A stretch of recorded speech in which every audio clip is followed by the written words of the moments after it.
In 2023, Florida State's offense faced their first big test of the season when they squared off with Clemson and their top 10 defense. The Seminoles spent most of their time chasing the Tigers, who were able to stay a score or two ahead for much of the game, but when regulation ended, they'd clawed their way into a tie score and had the chance to take their first and final lead on this overtime play. If you'd watched much of this game, you might have expected the Seminoles to take this kind of deep shot in this critical moment. They'd struggled to score in regulation, and they didn't have any kind of a run game, but what they did have were two mammoth wide receivers on the outside.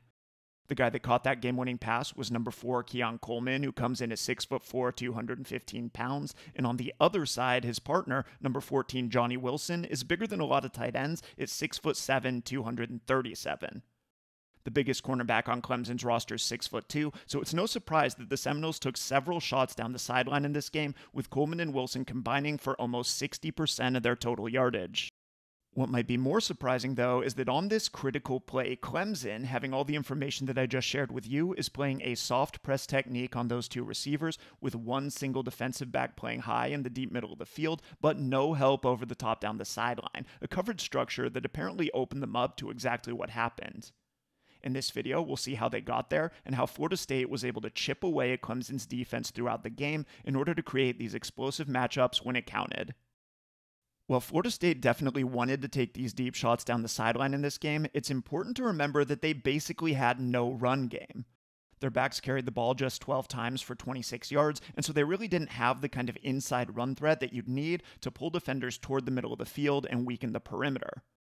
In order to get the Tigers into that aggressive one-on-one coverage on the outside then, they had to turn to an underneath passing game that was designed to stretch the defense from sideline to sideline. To get a good example of that, let's start with this play, a 3rd and 9 with 49 seconds left in the game. Florida State's lined up in an empty formation here, so they have their quarterback in the shotgun, but there's no running back in the backfield with him. This was something that the Seminoles did kind of a lot in this game, starting out in an empty set on almost 25% of their total snaps. So what do you get out of going empty like this? We'll talk about this at a few points throughout the video, but the quick and obvious answer for right now is that you get a lot of receivers lined up right on the line of scrimmage and able to immediately threaten the defense downfield in the passing game. At the bottom of the screen, they have a 3-receiver surface with 2 tight ends and a wide receiver. And then at the top of the screen, they have a 2-receiver surface, with those 2 guys being a running back and a wideout. They're running this empty set against Clemson's 3-3 nickel package, and here the Tigers are showing a 5-man pressure, with their defensive linemen and 2 linebackers lined up at the first level. They're not actually bringing all 5 of those guys, but from a coverage standpoint, it's almost like they are. The 3 defensive linemen are the only guys that are actually rushing, but they're also keeping those 2 linebackers relatively tight to the line, and when they do this, it accomplishes 2 things. First, it puts those guys in position to spy the quarterback, taking away any kind of scramble or quarterback draw. Second, when those guys don't bail out into coverage, it commands the attention of Florida State's center and left guard, who'd potentially have to block them if they did rush. When those linemen have to pay attention to the threat of those linebackers blitzing, it isolates Clemson's edge rushers one-on-one on the outside, putting them in position to attack the Seminoles' tackles and create pressure. When the Tigers play with 5 guys tight to the line like this, though, they're left with just 6 defenders to cover Florida State's 5 receiving threats, and so with those 6 defenders, they're going to play a single high coverage with 1 safety back in the deep middle of the field. And then the 5 remaining defenders are going to be distributed one-on-one across Florida State's 5 receiving threats. What the Seminoles want to do against this matchup then is use their 3 inside receiving threats to get rid of these 3 coverage defenders, opening up all of that space that those guys are covering in the middle of the field. To do this, at the top of the screen, the running back lined up on the wing is going to run an out route. As we've seen, Clemson's covering all of these guys one-on-one underneath, and so when he does this, he's going to pull his man out to the sideline with him. This tight end then, lined up in the slot at the bottom of the screen, is going to run 4 yards downfield and hitch up, holding his man wide and forcing him to stay in underneath coverage in order to take away this quick, easy throw. At this point then, Clemson only has this 1 remaining linebacker right here to cover the entire middle of the field, and Florida State still has an inline tight end that we haven't talked about. That guy can obviously threaten the middle of the field if his linebacker doesn't play tight to him, and so here the defender's going to play pretty physically on him, bodying him up as he runs down the field, trying to keep him out of the middle and trying to keep him from getting a clean release down the seam.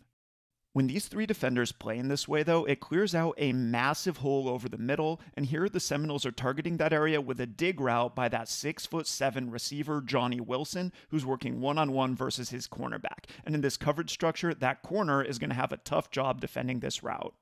Remember that on this play, Clemson's putting 5 guys tight to the line and then playing with just a single high safety in the deep middle of the field. That means that cornerback doesn't have any help over the top and down the sideline, and so when Wilson releases inside to run his dig route, his cornerback is going to play him with outside leverage, walling him off from the sideline and trying to force him back inside to his safety help in the middle of the field. When Wilson breaks inside over the middle, though, this is going to put that corner in a tough spot, and after some physical play at the top of the route, Florida State's 240-pound wide receiver is able to get separation and pick up the first down. Now, as we've seen, that play didn't come until very late in the fourth quarter, but Clemson obviously knew from their film study that this kind of thing was a threat, and if we look back at other plays from earlier in the game, we can see them doing a variety of things to make sure that that threat couldn't hurt them. We'll see one of those strategies here on a play that'll also let us add some nuance to the question that we asked earlier of why did Florida State play so many empty sets in this game? On this play, the Seminoles aren't in an empty set. The quarterback's in the shotgun, and he's got a running back lined up next to him, offset to his right. And this detail's important because in one key way, by using that guy in the backfield rather than as a fifth immediate vertical threat on the line, it takes some pressure off of Clemson's coverage. On defense, Clemson's lined up in that same 3-3 personnel that we just saw, with 3 defensive linemen coming on the rush, 2 linebackers walked up outside of the guards, and their third linebacker walked out in coverage over the third receiver up toward the top of the screen. On the last play, we saw the Seminoles get into an empty set by lining up with their running back up on the wing to the weak side, and we saw that when they did that, Clemson had to respond by dropping one of their defensive backs down to cover that guy. When the running back lines up in the backfield instead, though, he's not an immediate vertical threat, and so they're going to give his coverage to one of those spying linebackers instead. Here, after the snap, when that running back comes up, threatening either to block or run a check down, the linebacker to his side, and not a defensive back, is going to be the guy to match him.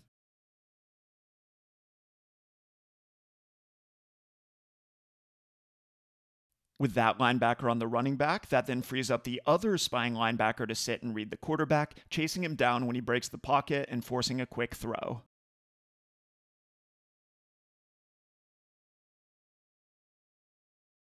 Most importantly, though, when the Tigers are able to cover that running back with a linebacker, it frees up the weak side safety to play as a robber in the middle of the field. Now, instead of dropping down to cover the back, he's going to drop to the sticks right in that space that Florida State attacked with their dig route to Johnny Wilson on the last play that we studied. When that guy's free to take away that kind of inside route, it allows the cornerback to play outside and over the top of his man, giving him an advantage on anything that might go deep down the sideline. In this look, therefore, Clemson's able to defend both the dig route over the middle and that sideline fade that's going to end up deciding the game. Against an empty set, though, where Florida State does line up with a running back on the wing, that safety won't be free, and so Clemson had to have other strategies in place to defend the middle of the field. On this play, we're going to see another empty set, this time at the end of the first half, with a tight end and 2 wide receivers down at the bottom of the screen, and then with that running back and wide receiver pair up at the top. To fortify the middle of their coverage here, on this play, rather than playing with 5 guys tight to the line, Clemson's just going to rush their 3 defensive linemen and drop 8 into coverage. The Tigers are in 4-2 personnel here, and so to get into that 3-man rush, they're going to take one of their defensive ends, this guy up here at the top of the screen, and put him in a 2-point stance outside of that running back on the wing. When that guy reads pass, he's going to drop outside and into the flat, while Clemson's weak side linebacker sits in zone coverage in the middle of the field. When the Tigers drop those extra defenders into coverage like this, it's going to let them create a series of brackets over those 2 receivers. On the one hand, when the defensive end drops outside and underneath in the flat, he creates a high-low bracket on Florida State's outside receiver. From this position, he can get in the way of anything that might break off quick and underneath. And when he can take away those routes, it allows the cornerback to stay over the top, again giving them an answer against that deep threat down the sideline. At the same time, the defensive end's position outside and underneath like this also lets him create an inside-outside bracket with a weak side linebacker who's playing that zone in the middle of the field. Against this look, the running back can go inside, the running back can go outside, and it doesn't matter. The Tigers are going to have a zone defender in position to cut him off. Finally, when the defensive end and linebacker can cover that running back on anything underneath, it again frees up that weak side safety to drop down at intermediate depth, and as we saw in the last play, this lets him cut off stuff like that dig route over the middle of the field that Florida State used on the first play that we studied. From this position, he also creates a bracket between himself and the cornerback, again letting the cornerback take away those deep shots down the sideline. To recap all of that then, what Clemson's doing to this side is bringing a 3-man rush, and then playing with 4 more defenders over the running back and wide receiver at the top of the screen, a strategy which occupies 7 of their 11 defenders. The problem with this is that it leaves them with just 4 guys to defend the entire rest of the field. Florida State still has 3 receivers to worry about down at the bottom of the screen, and so 3 of those remaining 4 defenders will have to play over them one-on-one, while the 4th plays as a single high safety in the deep middle of the field. As we've seen before, with just 1 safety in the deep middle like this, those one-on-one defenders don't have any help down the sideline, and if we focus on this nickelback down here specifically, we can see how that impacts his coverage.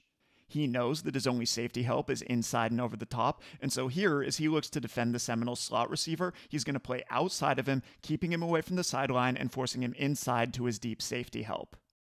What this doesn't let him defend, though, is those short and intermediate routes into the middle of the field, and so to get some help on those routes, the Tigers are going to ask this linebacker, who's the only underneath help defender to this side, to drop inside of that player. Offensively then, on this play, Florida State's going to attack this coverage structure by threatening to put a horizontal stretch on that linebacker. After the snap, the slot receiver is going to take an inside release and push vertical. As we can see here, that linebacker's dropped inside of him to cut off any inside breaking route. To put pressure on that assignment then, the Seminoles are also taking this tight end and pushing him outside into the flat. When that backer drops to cut off the slot receiver from the middle of the field, the tight end's able to outflank him, and Florida State picks up a nice gain on the perimeter. Because of plays like this then, we can see why Clemson would feel encouraged to play more man or at least tight matchup zone coverages against these empty sets. In fact, they'd done that even earlier in the game, as we'll see here at the end of the first quarter. On this play, the Seminoles are in their characteristic empty formation, and their 3-receiver surface is at the bottom of the screen, where they have a wide receiver and 2 tight ends. Now remember that on the last play, the Tigers got beat to the outside because this linebacker right here, who's lined up over the wing tight end, had to take his first drop to the inside of the slot receiver to keep that guy from getting into the middle of the field. This caused him to hold for a beat inside of that man, and when he did this, the wing tight end was able to outflank him to the sideline. Here, though, we're seeing something different. When we look at the guy in the slot on this play, we see that he's lined up directly on the hash, and that Clemson's nickelback is shaded inside of him. From that alignment, that nickelback will be able to cut off that guy from the middle of the field by himself, meaning that the linebacker to the inside doesn't have to drop to take that threat away. When we focus again on the wing tight end then, on this play, he's going to release out into the flat, but this time the linebacker lined up over him, because he doesn't have to drop to the slot, is free to jump that route immediately.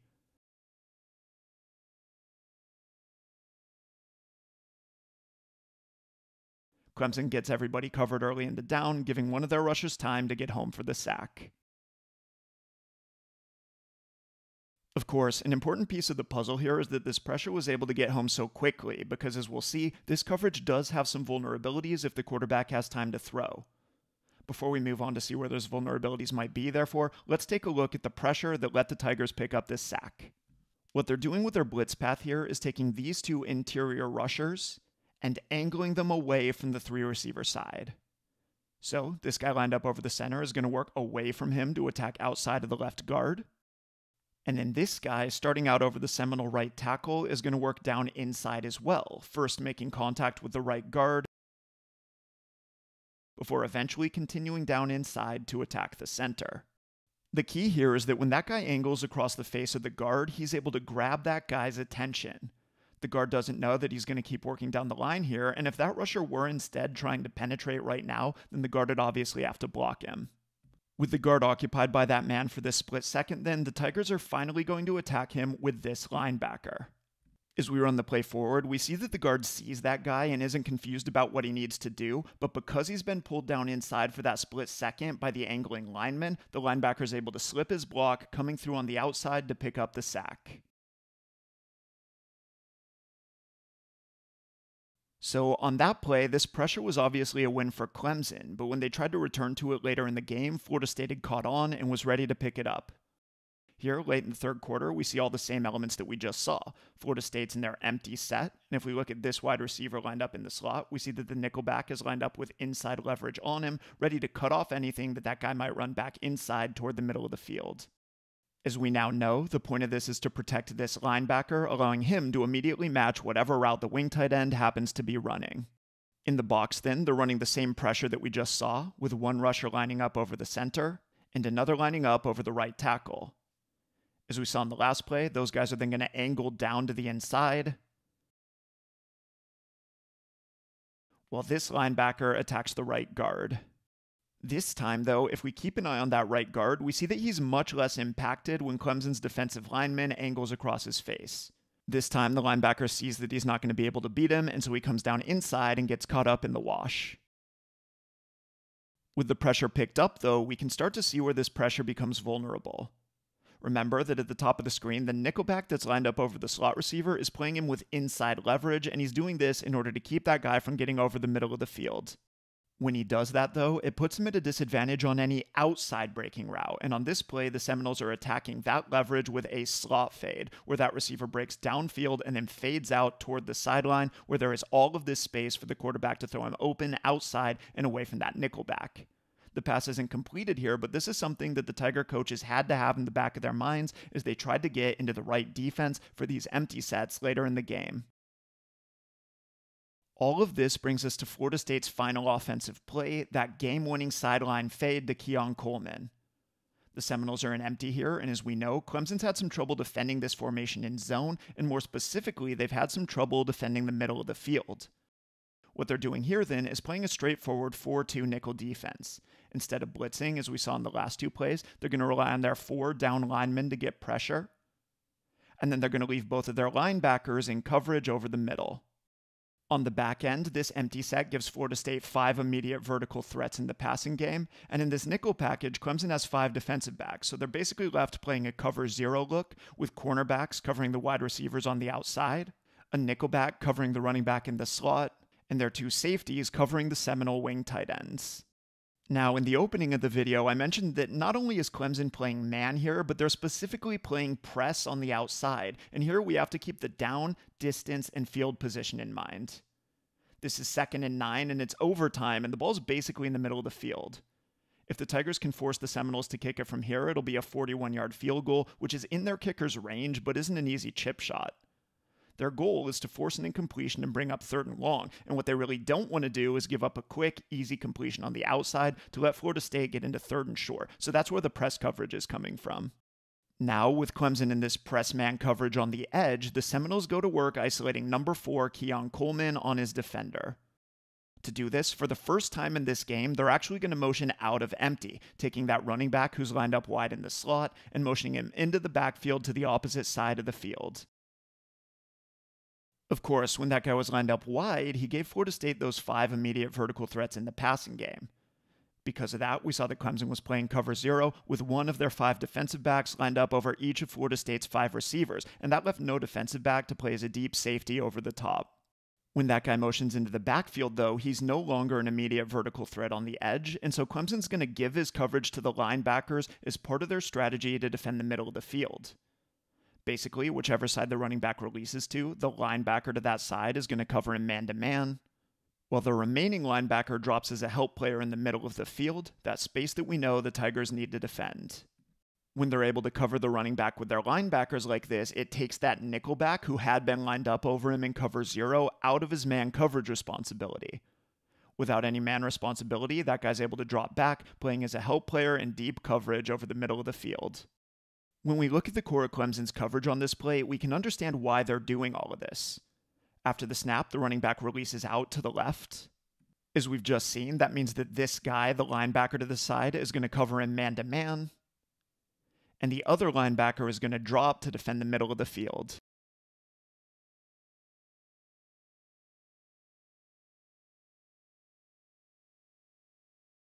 When that linebacker can offer help underneath into the inside, and when Clemson's nickelback can offer help deep into the inside, it allows Clemson's safeties to cover Florida State's tight ends with outside leverage. They can play outside of those guys, taking away stuff like the flat route that we saw hurting one of Clemson's zone coverages. And they can take away the slot fade, which we saw Florida State using to threaten deep down the sideline on the last play. To get into this single high coverage structure, though, Clemson first has to give themselves that nickelback as a deep help player in the middle of the field, and now we can see exactly what's coming, because when that guy drops back to play in the deep middle, he's also rotating away from Keon Coleman, isolating him on his press defender to the outside. Quarterback Jordan Travis identifies that matchup immediately, and the rest is history, as the Seminoles improve to 4-0 and climb into the top 5 in the national rankings.